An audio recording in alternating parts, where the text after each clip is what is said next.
said at the beginning of the program that when it came to her musical instruments, our next guest was rusty. Absolutely. Is that a nice thing to say about someone? It sure is, and Cheryl Mazyk would completely agree with that statement. You see, in the capital area, her rusty compositions are in big demand.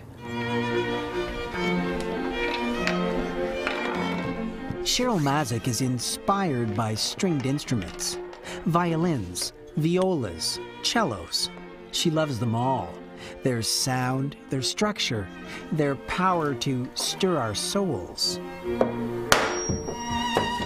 So you might wonder what moves Cheryl, a one-time apprentice to a violin maker, to gleefully break these instruments into pieces. I've always loved the arts, you know. I've always been drawn to everything artistic. Music for me is life. Combining the two, visual art and music, for me it's been a really amazing journey.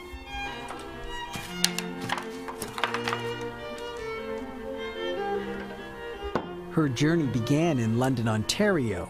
A registered massage therapist, she came to Ottawa 9 years ago with $50 in her pocket and a dream to be part of the capital's vibrant arts community. I was very dramatic, and I wanted, you know, the opera, I wanted the ballet, I wanted culture, and I wanted to come here, and I thought Ottawa was a good city for that. She became a self-taught multimedia artist, a composer of sorts, blending bodies, necks, scrolls, strings, plaster, and paint to produce a symphony for the eyes. It suddenly occurred to me that I had a violin at home that I wasn't playing, that wasn't actually a very good violin, and it really wasn't worth a lot of repair. So I thought, wouldn't it be great to have a relief of a violin? And from there it just went crazy, and then people started giving me violins from their workshops or their garage, or, you know, people would go to garage sales or auctions and find these really cheap, broken up violins, and I would just break them up more and put them in my art. At first she made just a few. Affordable art for her own walls at home. My friends would come over and say, Cheryl, you know, this is really neat, you should do more of this. So I started making more, and one day I just walked into this little coffee shop, and I happened to have a piece of art with me, and just saw the owner there and said, hey, would you be interested in, you know, putting this up? And he just said, how about in 2 weeks? Where I panicked. Soon, panic gave way to amazement. Her musical artwork struck a chord with those who saw it. It was amazing to me, the reaction. People love stringed instruments. It doesn't matter, it can be a violin, a viola, a cello, a bass, you know, people just love them. To date, Cheryl has crafted some 200 pieces, many of them commissions.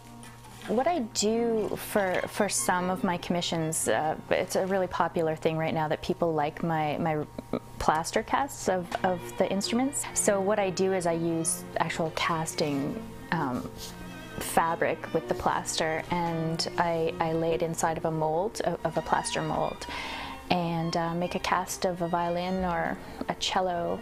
And then after the relief is made, I attach it to the canvas and start the process of putting on the ground iron. I use that to coat the entire thing, the canvas and the parts and the words, if I use words. And why ground iron? Because it rusts, and that's the colors I want in my art. And you know, a lot of people will ask me. They'll say, Cheryl, what do you paint with? How do you get those colors to look so much like rust? I'm like, no, it's rust. For some, rust is a visible symbol of decay, aging, the beginning of the end. Not Cheryl. I love rust. I love rust. I take pictures of rust. I see rust.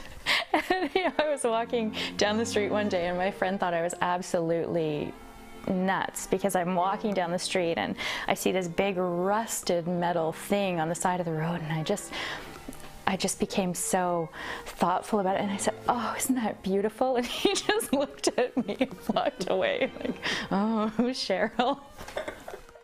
Using an acid-based solution and other techniques Cheryl's developed, the painting takes on texture and layers. The rust helps complete Cheryl's artistic circle. On her canvas, old and new share the stage, perform as one. Basically, it's like taking something old, the violins, and making it new by putting it into art, and then rusting it, making it old again.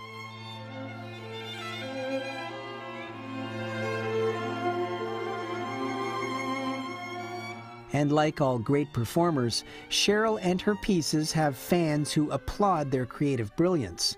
Several paintings hang in the rehearsal studio of the National Arts Centre Orchestra's music director, Pinka Zukerman, and principal cellist, Amanda Forsyth.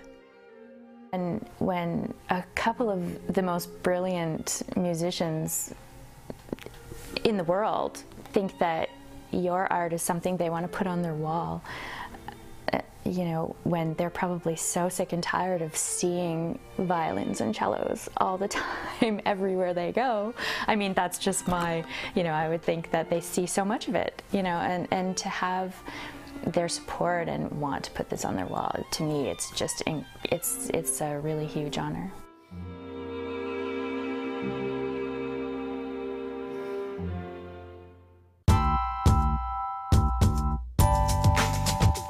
When not watching her paintings rust, Cheryl is making people shine.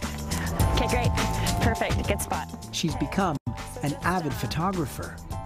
I take pictures and Photoshop pictures for hours every day, so it's become a really big passion. My photography covers the human aspect for me. You know, I want it to say that this is what people look like when they're just being who they are. I can't stop doing it. I work on photos for several times a day, and if I don't have any models available, I'll just photograph myself. All right, perfect. I'm just going to get... Currently, Cheryl's on assignment for Amnesty International at the University of Ottawa, capturing images for a project called A Million Faces. Though only working in this medium for about a year, Cheryl is making great strides. Some of her photographs are to be featured in a soon-to-be-released book. There's a new book coming out, put out by Wiley Publishers, and it's written by this incredibly, amazingly talented woman. She's a photographer and a writer, Catherine Jameson, and she's Canadian. She's based out of Winnipeg. And yeah, some of my portrait photography it's making the cut. It's going into the book, so I'm really, really excited. While passionate about her work with the camera, Cheryl can't see herself walking away from her rusty creations anytime soon, especially since she just had her hair done to complement them. My colorist at Ronaldo's did a fabulous job of matching my hair to my paintings. But dreams come in many colors besides rust, and Cheryl sees many rainbows ahead. Whatever the future brings will be music to her ears, and she looks forward to composing the score. I think that the main thing that I've learned in Ottawa is that if you want to do something, you just have to do it. I mean, it's all there. You can do anything you want. You just have to go ahead and do it. But you have to be dedicated, you know, and you can do anything you want. You've worked hard? Very hard, yeah, yeah. You excited about your future? Yeah, I am actually. Yeah, it's looking good. It's, you know, a lot of promising things are happening right now, and it feels like the hard work is starting to take effect. And is there still a bit of mystery about what's to come, and do you like that? Oh yeah, for sure. My life changes every day. You know, so it's just, I never know the next day what's going to happen. But I do know that I'll have my art and my photography. That's good. And a happy heart. Yes, very. Yeah, I've been very lucky.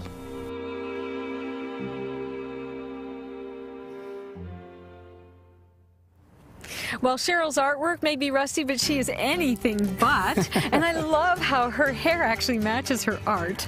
Proof that she does indeed have a head for beautiful artwork and photography. We had so much fun together. And Cheryl, keep on practicing. We want you to stay rusty forever.